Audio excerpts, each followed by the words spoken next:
রাহিম নাহমাদুহু ওয়া নুসাল্লি আলা রাসূলিল কারীম। মাননীয় প্রধানমন্ত্রী, বিরোধী দলীয় নেতা এবং অন্যান্য মাননীয় সংসদ সদস্যবৃন্দ, আসসালামু আলাইকুম ওয়া রাহমাতুল্লাহ।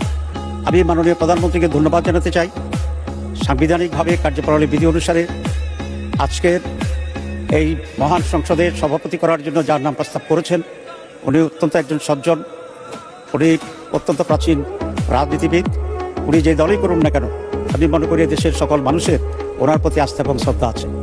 মাননীয় প্রধানমন্ত্রীর এই প্রস্তাবকে আমরা বিরোধী দলের পক্ষ থেকে পূর্ণ সমর্থন জানাচ্ছি। তবে এটা আরও খুব ভালো হতো যদি মাননীয় প্রধানমন্ত্রী বা তার প্রতিনিধি এই বিষয়ে বিরোধী দলের সাথে একটু আলোচনা করতেন। আমরা অবশ্যই তখনও এটাকে গ্রহণ করতাম অত্যন্ত আনন্দিত। তো আমি আশা করি আগামীতে এই ধরনের যে সমস্ত বিষয় আসবে আলোচনা করা সম্ভব।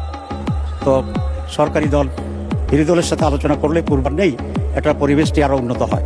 আমি সেই আশাবাদ ব্যক্ত করে এবং এই সিদ্ধান্তের প্রতি আমি আবারও প্রশংসা করে এবং মাননীয় সভাপতি, ওনার বাড়ি কুমিল্লা, আমার বাড়িও বোধহয় তার কাছাকাছি, সেই জন্য I have a special affiliation ওনার সাথে আছে।